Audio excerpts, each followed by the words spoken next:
కళింగపట్నం దగ్గర క్రాస్ అయింది.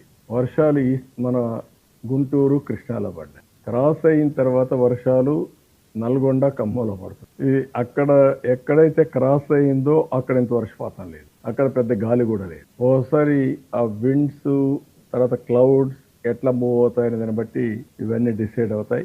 ఏది ఏమైనా ఈ సంవత్సరం హెవీ రెయిన్స్ పడ్డాయి.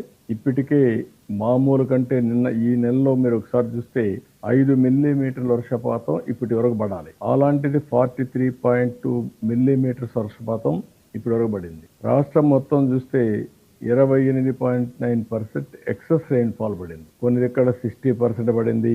ఆ విధంగా మనం చూసినప్పుడు 3 జిల్లాలు అయితే 60% అంటే ఎక్కువ పడ్డాయి. 19 జిల్లాలు 20 నుంచి 59% ఎక్కువ పడ్డాయి. నార్మల్ గా పడింది 4 జిల్లాలు పడ్డాయి. దానికంటే కిందన డెఫిసిట్ ఎక్కడా లేదు. అన్ని దిక్కల అబవ్ నార్మలే రెయిన్ఫాల్ పడే పరిస్థితి వచ్చింది. రిజర్వాయర్స్ కూడా ఆల్మోస్ట్ ఆల్ ఫుల్ అవుతున్నాయి. నేను చాలా సార్లు చెప్పాను, ఎట్టి పరిస్థితుల్లో భవిష్యత్తులో ఆంధ్రప్రదేశ్ రాష్ట్రాన్ని డ్రౌట్ ప్రూఫ్ రాష్ట్రంగా, కరువు రహిత రాష్ట్రంగా తయారు చేయాలని ధ్యేయంతో ముందుకు పోతున్నాం.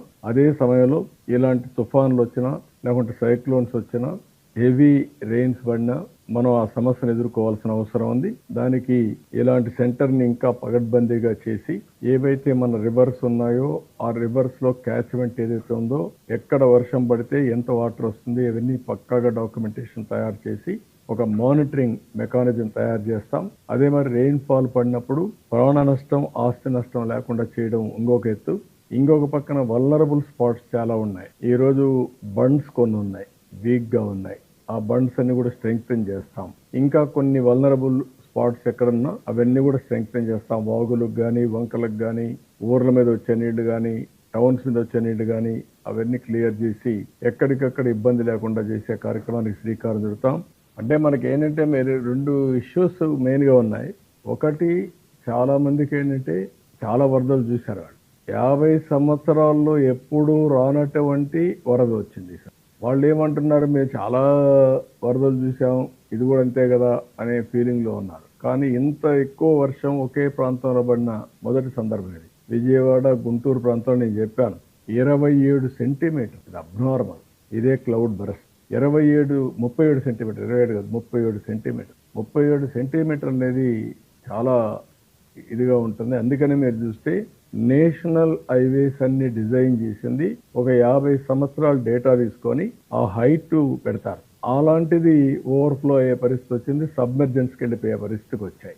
అందుకే బ్రిటిష్ వాళ్ళు రైల్వే బ్రిడ్జెస్ కట్టారు. మీరు బ్రిటిష్ వాళ్ళు కట్టిన రైల్వే బ్రిడ్జెస్ మీరు ఇప్పుడు కూడా చూస్తే వాళ్ళు 100 సంవత్సరాలకు పెట్టుకొని దానికంటే ఒక 25%, 50% ఎక్సెస్ కెపాసిటీ పెట్టారు. ఆల్ అవుట్లెట్స్ ఎక్కడ బ్రిటిష్ వాళ్ళు కట్టినట్టు ఉన్నా మీరు ఒకసారి చూస్తే ఇప్పుడు కూడా ఎక్కడ అవి ఓవర్ఫ్లో కావడం లేదు. అంటే అంత దూరదృష్టిలో కట్టారు. మనం కూడా కట్టినప్పటికీ ఒక్కొక్కసారి మనం ఊహించిన విధంగా ఈ వాతావరణ మార్పులో వచ్చేటువంటి దీనివల్ల ఇలాంటివి వస్తాయి. నేను ఒకటే ప్రజలందరికీ విజ్ఞప్తి చేస్తున్నా, వాళ్ళల్లో కూడా ఒక వాస్తవం ఉంది.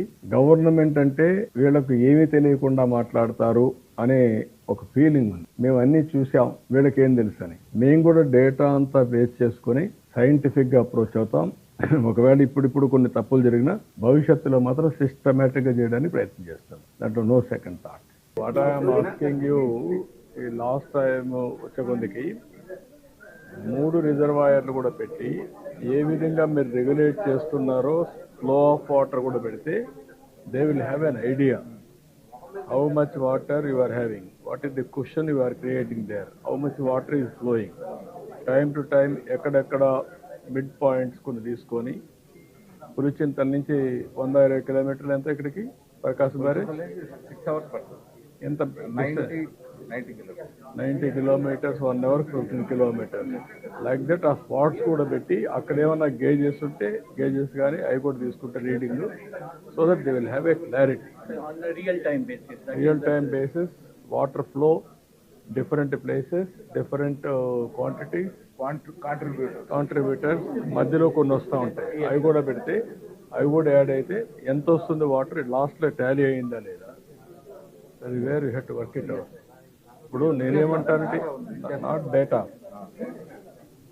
ఇది every time it is a lesson for us to learn. అంతేగాని ఏదో కాగితాలు పెట్టుకొని ఏదో చేసాం అయిపోయింది ముక్కుబడిగా చేసే లాభం లేదు, సైంటిఫిక్గా చేయాలి. Knowledge is one, there is a truth. దాన్ని ఎవరు అడాప్ట్ చేస్తారనేది క్వశ్చన్ మార్క్. ప్రాపర్ డిస్బర్సల్, నాలెడ్జ్ని ప్రాపర్గా నువ్వు అక్వైర్ చేసుకొని దాని మీద Dissemination and dissemination, action, outcomes.